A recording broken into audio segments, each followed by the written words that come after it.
Hello students, good morning. In previous class, we have seen chapter 4th climate. Climate में हमने climate की definition की थी। इसके अलावा मानसून मानसून के बारे में डिस्कस किया था। इसके अलावा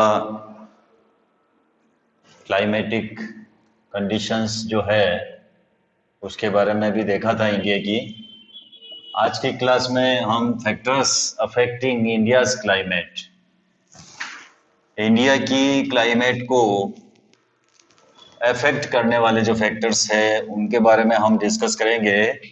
भारत की जलवायु को प्रभावित करने वाले जो कारक है, जिनमें latitude, altitude, pressure and winds, in factors का इंडिया की क्लाइमेट के ऊपर क्या इफेक्ट होता है, उसके बारे में आज हम इस क्लास में डिस्कस करते हैं। Factors affecting India's climate, India की क्लाइमेट को अफेक्टिंग करने वाले फैक्टर्स कौन से हैं? उसमें फर्स्ट है लेटीट्यूड। जो अक्षांश है वो भी हमारी भारत की जलवायु को प्रभावित करते हैं। The tropic of cancer passes through the middle of the country from the run of Kutch in the west to Mizoram in the east। तो जो ट्रॉपिक ऑफ कैंसर है, कर्क रेखा जिसको हम कहते हैं, वो कंट्री के मिडिल भाग से, कंट्री के मिडिल पार्ट से पश्चिम में कच्छ के रन से लेकर पूर्व में यानी ईस्ट में मिजोरम से होकर गुजरती है।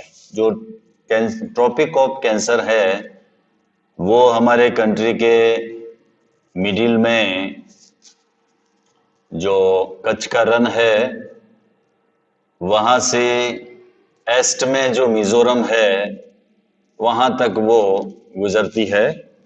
कौन गुजरती है?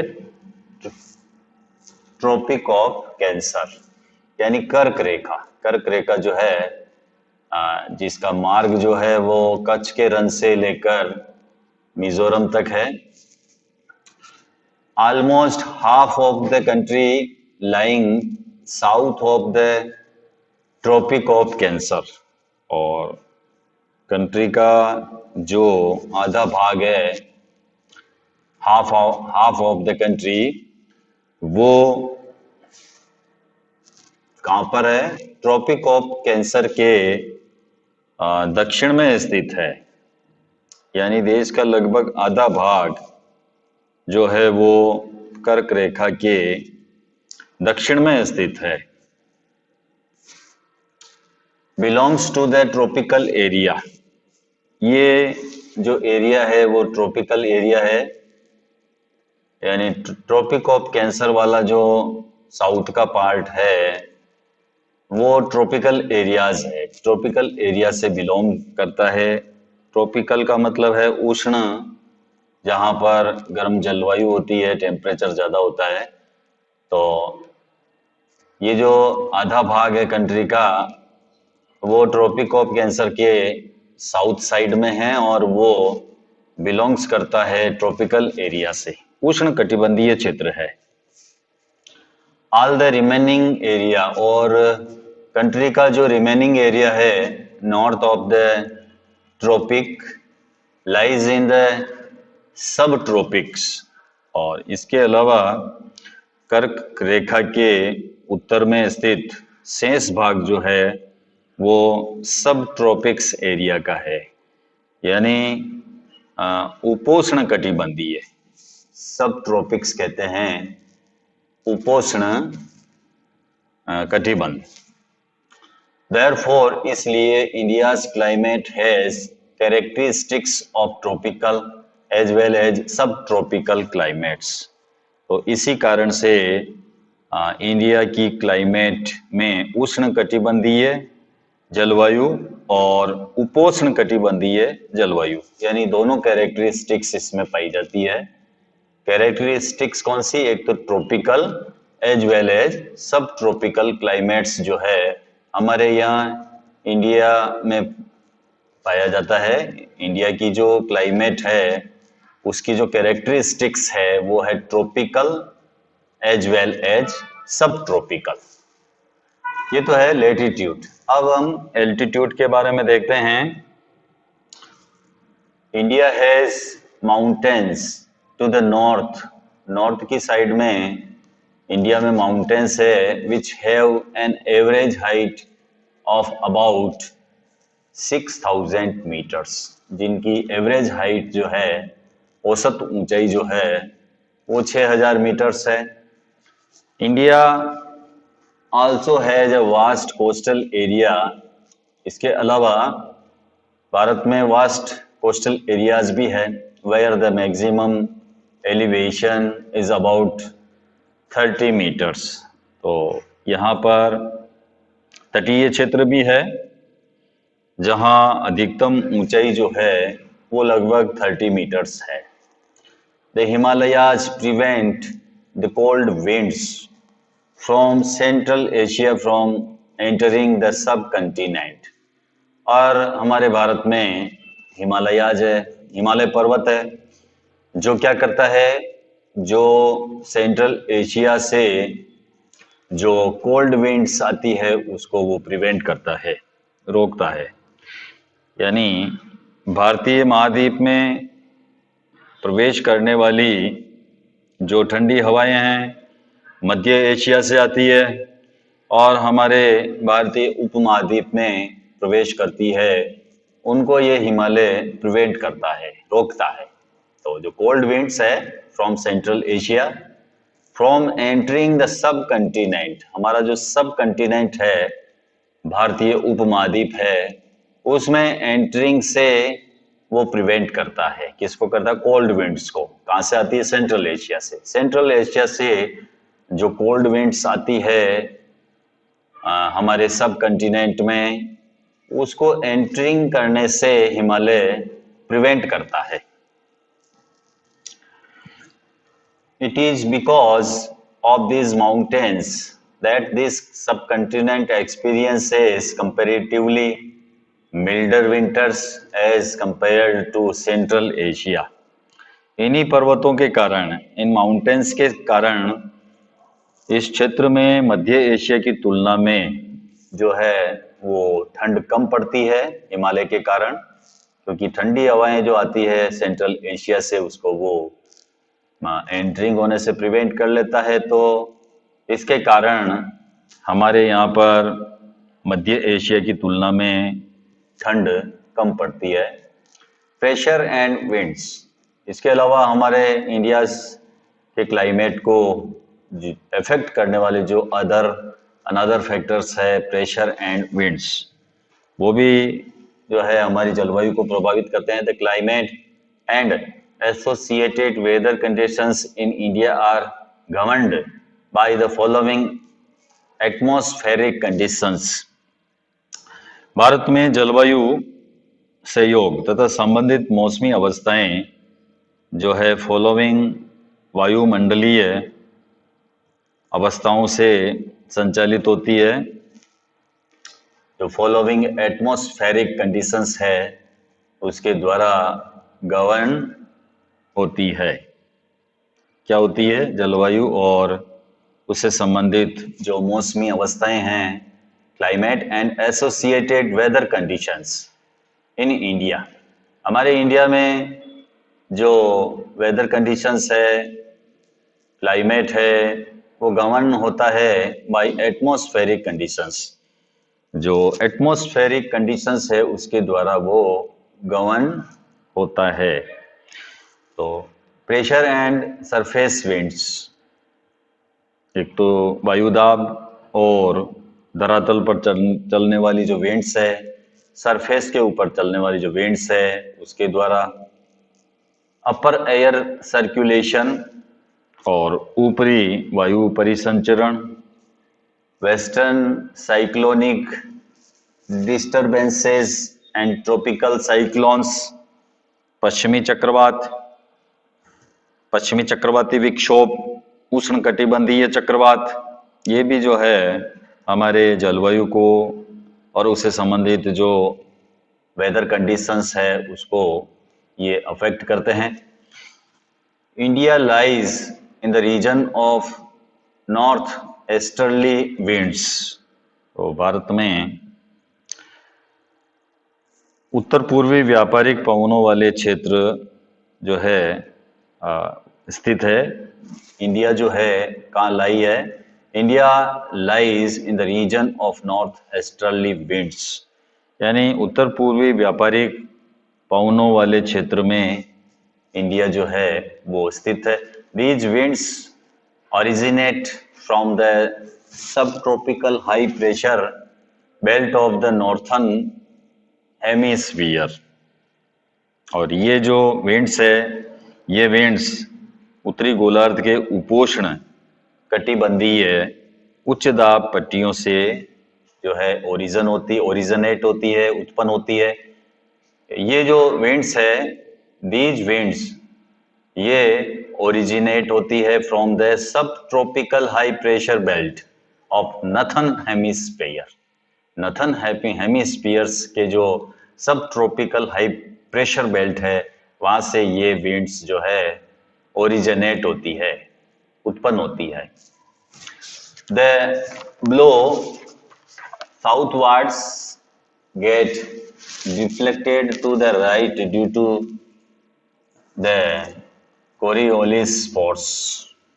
ये दक्षिण की ओर बहती हुई कोरियोलिस बल के कारण उत्पन्न होती है।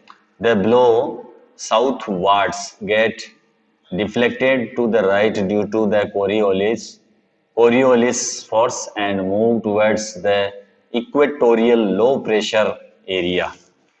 तो ये दक्षिण की ओर बहती कोरियोलिस बल के कारण दाहिनी ओर विक्षेपित होकर विषुवतीय जो निम्न दाब के क्षेत्र है उनकी ओर ये बढ़ती है।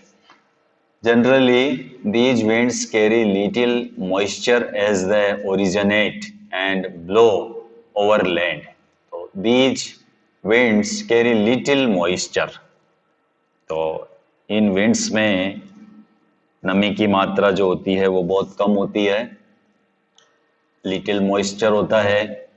एज द ओरिजिनेट, जब ये उत्पन्न होती है, these generally these winds carry little moisture as they originate and blow over land, और ये लैंड की ओर बहती है। Therefore they bring little or no rain, इसलिए इन पवनों के द्वारा वर्षा बहुत कम होती है या नहीं होती है। Hence India should have been an arid land, but it is not so। इस प्रकार Bharat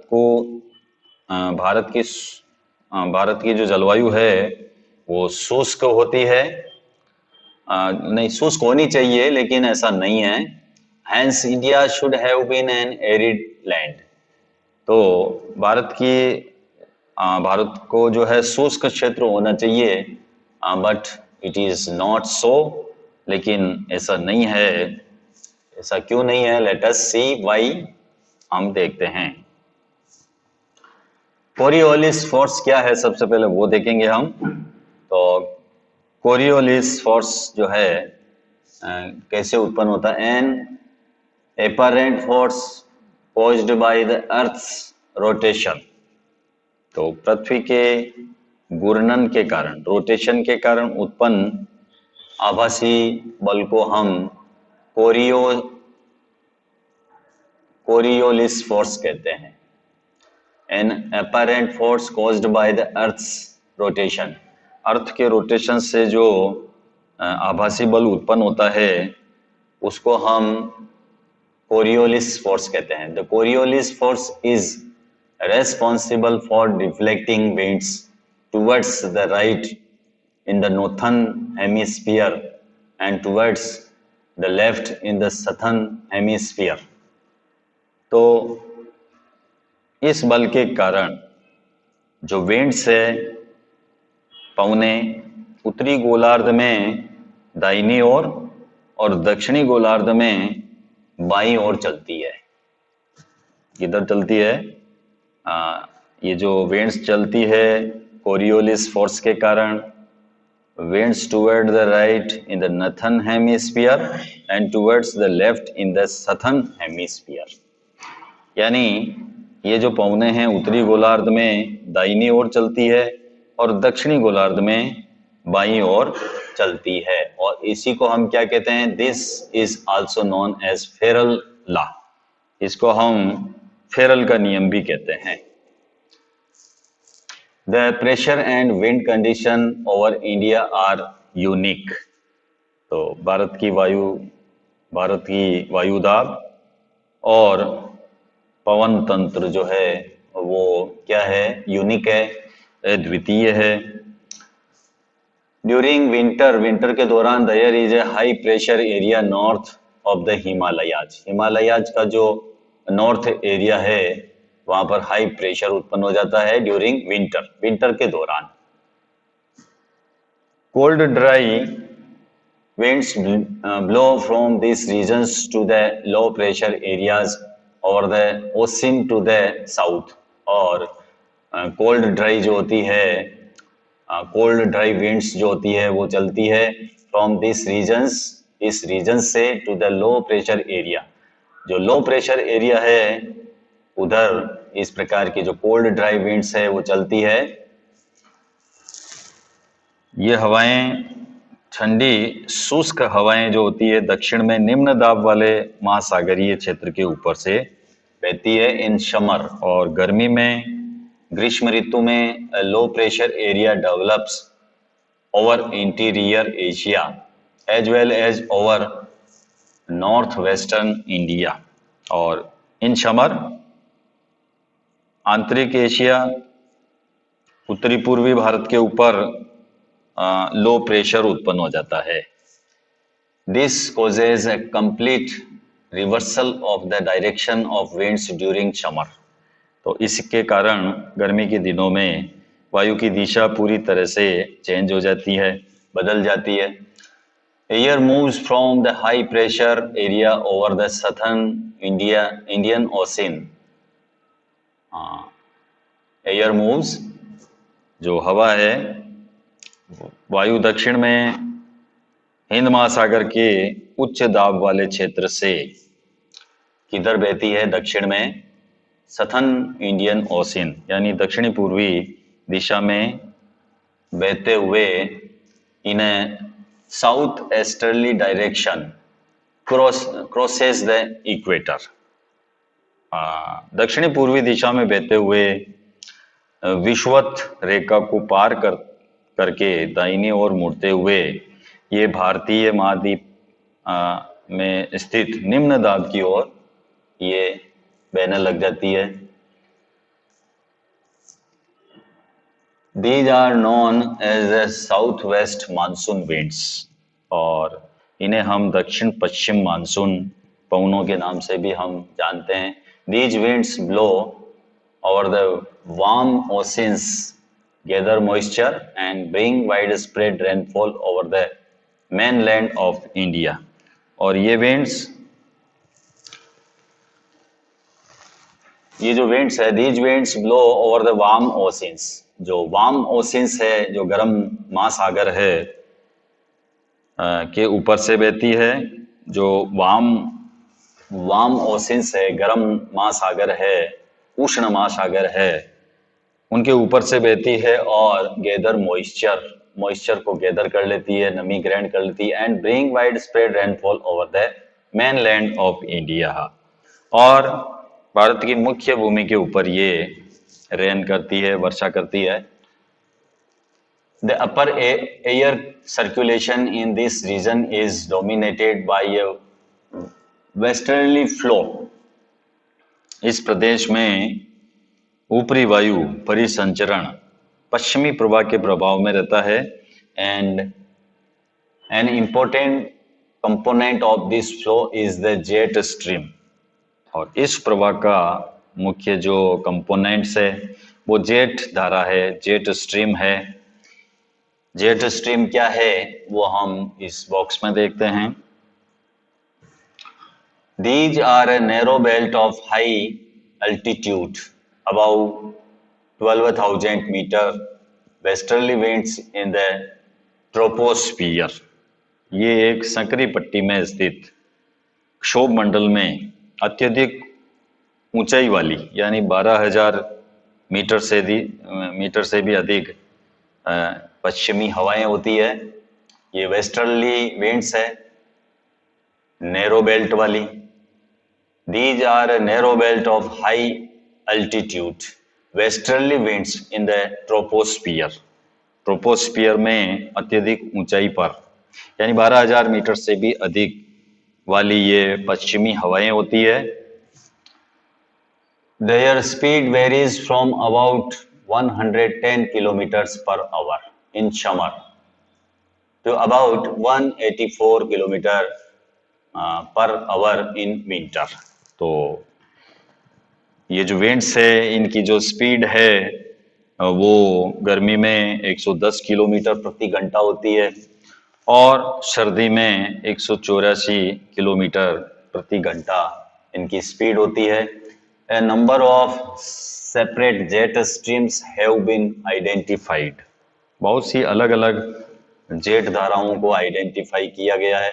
the most constant are the mid latitude and the sub tropical jet stream. उनमें सबसे स्थिर मध्यम और उपोष्ण कटिबंधीय जेट धाराएं हैं। जो प्रमुख धाराएं हैं mid latitude and the sub tropical jet stream. दो जो जेट स्ट्रीम है वो मोस्ट कांस्टेंट है, प्रमुख धाराएं हैं। तो जेट स्ट्रीम के बारे में हमने देखा। These jet streams are located approximately over 27 degree to 30 degree north latitude। ये जो जेट धाराएं हैं ये कहाँ स्थित है? ये लगभग 27 डिग्री से 30 डिग्री उत्तर अक्षांशों के बीच में स्थित है। Therefore, इसीलिए they are known as subtropical westerly jet streams। इन्हीं कारण से इनको उपोष्ण कटिबंधीय पश्चिमी जेट धाराएं कहा जाता है। इसी कारण इनको सब ट्रॉपिकल वेस्टर्ली जेट स्ट्रीम्स कहा जाता है। क्यों कहा जाता है? क्योंकि इनकी जो स्थिति है, ये जो जेट धाराएं हैं ये लोकेटेड है approximately over 27 degree to 30 degree north latitude. North latitude में ये स्थित होने के कारण ही इनको सब ट्रॉपिकल वेस्टर्ली जेट स्ट्रीम्स कहा जाता है। और इंडिया, भारत में these jet streams blow south of the Himalayas. तो भारत में ये जेट धाराएं जो है वो ब्लो करती है south of the Himalaya. Himalaya के साउथ में ये ब्लो होती है, चलती है। All through the year accept in summer. यानी गर्मी की ऋतु को छोड़कर पूरे वर्ष हिमालय के दक्षिण में ये जो विंड्स है वो चलती है। The western cyclonic disturbances experienced in the north and northwestern parts of the country are brought in by these westerly flow। और इस पश्चिमी प्रवाह के द्वारा देश के उत्तर और उत्तर पश्चिमी भाग में पश्चिमी चक्रवाती विक्षोभ भी आते हैं। इन समर, गर्मी की ऋतु में the sub tropical westerly jet streams moves north of the Himalayas with the apparent movement of the sun. गर्मियों में सूर्य की स्पीड के कारण, आभासी स्पीड के कारण के साथ ही उपोष्ण कटिबंधीय पश्चिमी जेट धारा हिमालय के उत्तर में चली जाती है।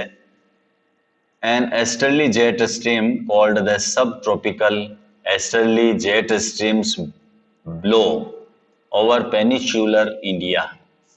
और एक पूर्वी जेठ धारा जिसे उपोष्ण कटिबंधीय पूर्वी जेठ धारा कहा जाता है, गर्मी के महीनों में प्रायद्वीपीय भारत के ऊपर लगभग approximately over 14 degree north during the summer months. प्रायद्वीप भारत के ऊपर लगभग 14 डिग्री उत्तरी अक्षांश में प्रवाहित होती है।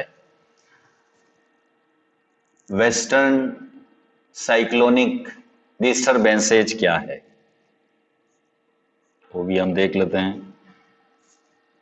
The western cyclonic disturbances are weather phenomena of the winter months brought in by the westerly flow from the Mediterranean regions. सर्दी के महीनों में उत्पन्न होने वाला पश्चिमी चक्रवातीय विक्षोभ भूमध्य सागरीय क्षेत्र से आने वाली पश्चिमी प्रवाह के कारण होता है।